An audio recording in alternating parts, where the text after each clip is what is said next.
Welcome back, friends. Learning from the past, an extremely important thing. Not only can it be informative, but it can also help us understand where we've come from, where we're going, too. And Kentucky holds plenty of history. This month is the 154th anniversary of the Battle of Perryville. So here to tell us about a reenactment coming to the Bluegrass, we have Joan House with Kentucky State Parks and Chad Green, Civil War reenactor.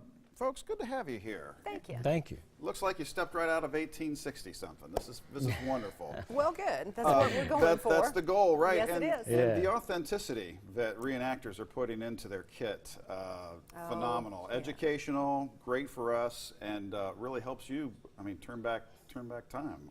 Sure does. A good friend told me that it was hard to get 1,000 people to come out and read a book, but you can get 1,000 people to come out and watch it. Very, very cool. Absolutely. Okay, we have learned a lot from reenactment in the past. Well, let's talk about the Battle of Perryville. This was the largest Civil War battle that took place in Kentucky. It was the largest Civil War battle in Kentucky. In about 5 hours, about 7,500 men were killed and wounded. My goodness. It was one of the bloodiest battles of the Civil War. And it kind of gets looked over in history a little bit because a few weeks before the Battle of Antietam occurred.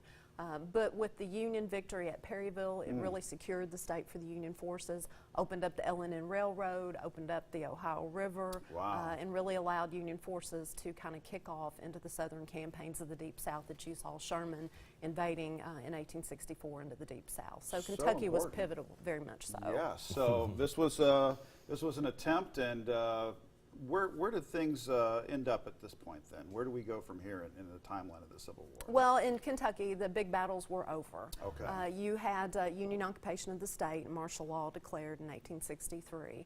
There were a few Confederate cavalry raids, but Kentucky, and most importantly, Kentucky's men, horses, crops were stabilized for the Union war effort at that time. So the war raged on, but Kentucky stayed Union. Moved to Murfreesboro, Tennessee. That's correct. Well, and I'm trying to think of 7,500 casualties impacting that sleepy community down there. It was bad. I can't even imagine what that was like if then. there was a standing structure, it was full of wounded men, and they were there until January.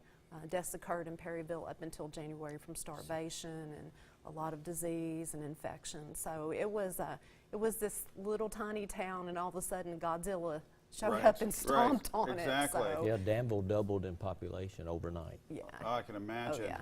Well, Chad, you're reenacting a Union colonel, but in terms of, are you taking on a particular individual, or are you just representative of a unit reenacting in the battle here? Well, Perryville brings it right down to the actual what happened there, and I'm doing Colonel Lytle during the Sunday's event.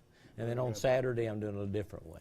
Okay. So there's two different scenarios we're bringing to the public so they can see different elements of the battle from east to west side of the battlefield. Well, and you mentioned something earlier on how important reenactment is to education, to learning. And for folks that can't quite immerse themselves in the book, if you can come out and see you all in your beautiful gowns and uniforms and reenacting on the very ground. Oh, yes. That's really leaves an very impression in some young minds and old minds Oh, alike. yeah, when you smell the cannon and the hardtack and the bacon and the see guys drinking coffee and all that stuff, it adds a different layer to it. And it's not only just these sites, it's important for all historic sites to have this type of venue so people can come out and see.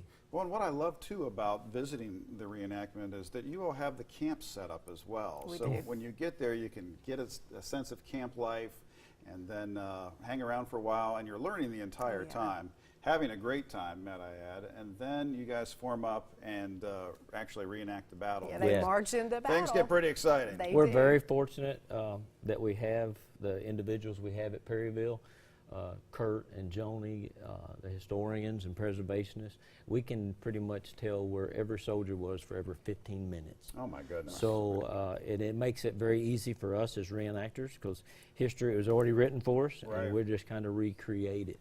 Wow. Well, you feel like you're kind of immersed in the movie in some sense. Oh, yeah. Oh, yeah, the very much authenticity so. is just It's off very the important charts. to us to be authentic. I mean, men died right where we're doing this, and it is a respect for them. Right. To make sure that, you know, we want everybody to have a good time, but we want them to remember that ground was really blood red. Honoring Americans against Americans. Absolutely. It's a living memorial. It is. The whole park is. My goodness. Well, the ground is lovely, too. It is. And it's a wonderful way to spend part of your weekend. So this is your personal invitation for folks out there. It is. We want you guys to Yes. come and see. Yes. You can get tickets still online by the 5th of October. I think online ticket sales are over. Okay. But it's www.parks.ky.gov. Very good. You can buy them at the gate. They're $20 for adults. It's going to be a beautiful weekend, so come on out. No doubt. You got a good forecast. Yay! We've been and watching mud. it a lot. So. Yeah. Skirts and mud and boots, No. not so much fun. No. So. Well, we'll certainly be down there, too, to cheer you all on. Great. And Please do thank you for come. what you do to keep history alive and keep the education coming our way. It That's makes us fantastic. Kentuckians. That's who we Yes. are. Well, that's for sure. True Kentucky treasure. Thank you both. Thank you We'll so see you much. down there. All right. Back in just a minute, folks. Stick around.